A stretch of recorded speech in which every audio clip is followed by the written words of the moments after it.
안녕하십니까? 인생의 복잡한 문제들을 말씀으로 단칼에 해결해주는 김종근 목사의 쾌도 남마입니다.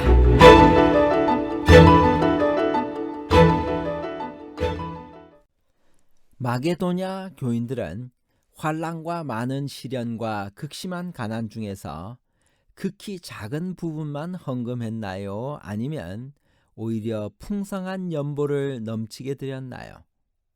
적은 연보와 풍성한 연보에 관한 복잡한 문제를 하나님 말씀의 가르침으로 명쾌하게 해결해 드리겠습니다. 교회에서 하나님께 드리는 돈을 연금 혹은 연보 혹은 헌금 중 어느 것이 적절한 표현인가요? 11조가 맞나요? 아니면 11금이 맞나요? 국어사전에는 이렇게 되어 있습니다. 헌금, 돈을 바침 또는 그 돈, 기독교에서 교회에 바치는 돈을 뜻한다. 연보, 연보는 금품을 내어 남을 도와줌, 연조, 헌금을 의미한다. 연금, 연금은 의연금의 준말이며 의연금은 자선이나 공익을 위하여 내는 돈을 뜻한다. 11조, 11조는 기독교에서 교인이 성전에 헌납하는 자기 수입의 10분의 1이다. 11금, 11금이란 말은 성경에 한 번도 나타나지 않고 우리말 사전에서도 보이지 않는다. 우리말 성경 개역 한글판에는 헌금이 2회, 연보가 10회 나타나고 연보괴라는 말이 4회가 사용되었으나 연금은 한 번도 사용되지 않았습니다. 그럼에도 불구하고 다수의 교인들은 한동안 헌금이나 연보보다는 연금이라는 말을 주로 사용해 왔습니다. 요즘은 사정이 좀 달라졌지만 약 30년 전까지만 해도 헌금이나 연보는 거의 사용되지 않았습니다. 그렇다면 어느 것이 우리가 하나님께 드리는 돈을 바르게 일컫는 말일까요?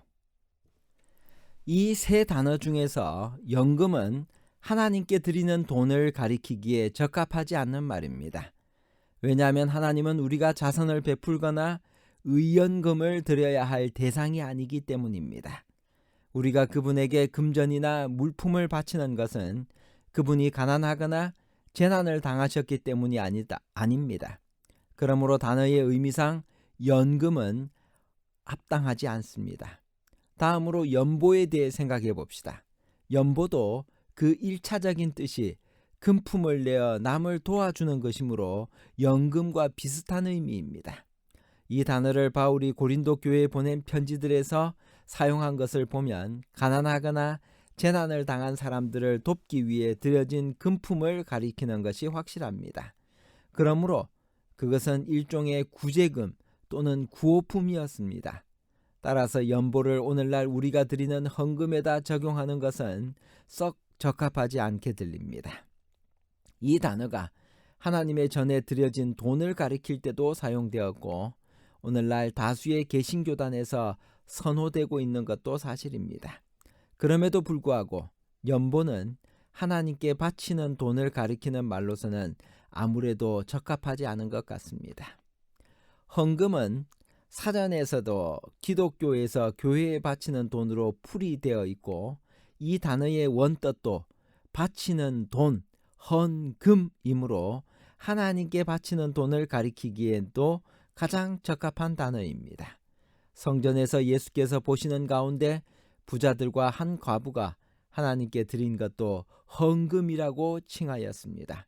그러므로 우리도 하나님께 바치는 돈을 가리킬 때는 연금이나 연보보다는 헌금이라는 단어를 사용하는 것이 가장 합당합니다. 11조와 11금에 대해서 살펴보겠습니다. 개역 한글판에는 11조라는 단어가 31회 사용되었지만 11금이란 말은 한 번도 나타나지 않고 우리말 사전에서도 보이지 않습니다.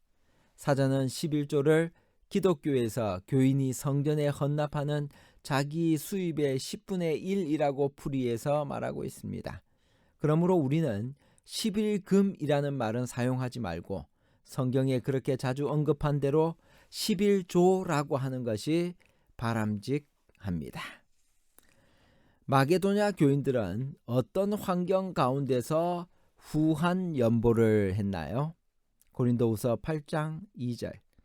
환난의 많은 시련 가운데서 그들의 넘치는 기쁨과 극심한 가난이 그들의 풍성한 연보를 넘치도록 하게 하였느니라.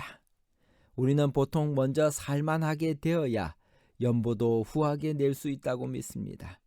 분에 넘치게 헌금하는 사람들을 대책 없는 사람이라고 생각합니다. 그러나 마게도냐 교인들은 환난과 많은 시련과 극심한 가난 중에서도 오히려 풍성한 연보를 넘치게 드렸습니다. 연보는 물질적 가난과 비례하지 않고 영적 가난과 비례합니다. 연보를 하는 고린도 교인들의 태도는 어떠했나요? 고린도후서 8장 3절에서 5절. 내가 증언하노니 그들이 힘대로 할 뿐 아니라 힘에 지나도록 자원하여 이 은혜와 성도 섬기는 일에 참여함에 대하여 우리에게 간절히 구하니 우리가 바라던 것뿐만 아니라 그들이 먼저 자신을 주께 드리고 또 하나님의 뜻을 따라 우리에게 주었도다. 힘에 지나도록 자원하여 드렸다라고 했습니다. 연보에 참여할 수 있도록 간절히 구하며 자발적으로 연보를 드렸습니다. 우리 하나님은 우주의 모든 것을 가지고 계십니다. 그럼에도 불구하고 우리가 하나님의 교회를 위하여 연보를 내는 목적은 무엇인가요? 고린도후서 8장 4절, 9절, 14절. 이 은혜와 성도 섬기는 일에 참여함에 대하여 우리에게 간절히 구하니 우리 주 예수 그리스도의 은혜를 너희가 알거니와 부요하신 이로서 너희를 위하여 가난하게 되심은 그의 가난함으로 말미암아 너희를 부요하게 하려 하심이라. 이제 너희의 넉넉한 것으로 그들의 부족한 것을 보충함은 후에 그들의 넉넉한 것으로 너희의 부족한 것을 보충하여 균등하게 하려 함이라. 성도 섬기는 일에 참여하기 위하여 그리스도께서 우리를 위하여 가난하게 되셨기 때문에 서로 부족한 것을 보충하여 균등하게 하기 위하여 우리는 연보를 드려야 합니다. 바울은 고린도 후서를 가지고 고린도로 가는 디도와 함께 헌금을 걷기 위한 두 사람의 위원을 선정하여 조심스럽게 파견합니다. 그렇게 한 이유가 무엇일까요? 고린도후서 8장 20절 23절. 이것을 조심함은 우리가 맡은 이 거액의 연보에 대하여 아무도 우리를 비방하지 못하게 하려 함이니 디도로 말하면 나의 동료요 너희를 위한 나의 동역자요 우리 형제들로 말하면 여러 교회의 사자들이요 그리스도의 영광이니라. 바울은 자신이 그 사업으로 사적인 이득을 얻는다는 비난에 어떤 여지도 남기지 않고자 노력했습니다. 돈 문제는 엄격한 정직만으로 충분하지 않을 수 있는데 이는 조금의 부주의도 비난의 원인이 될 수 있기 때문입니다.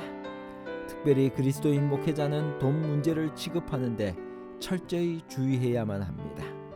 바울은 여기서 복음 사업을 지도하기 위해 선택된 세 사람을 그들이 신임할 수 있는 부지런한 사람들이라고 칭찬합니다.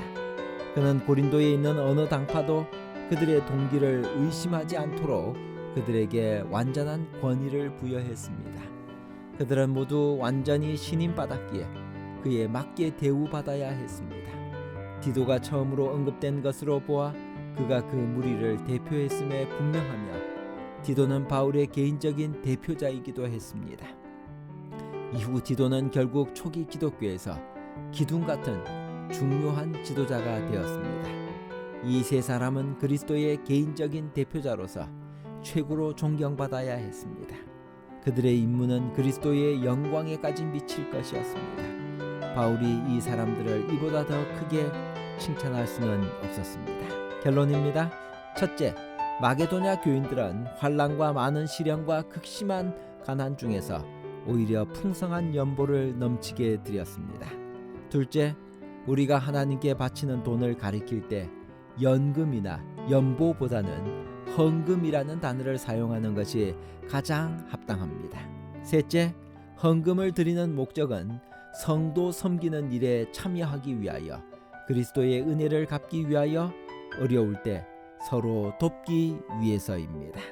11조와 11금 중에서는 11조가 성경적 표현입니다. 감사합니다.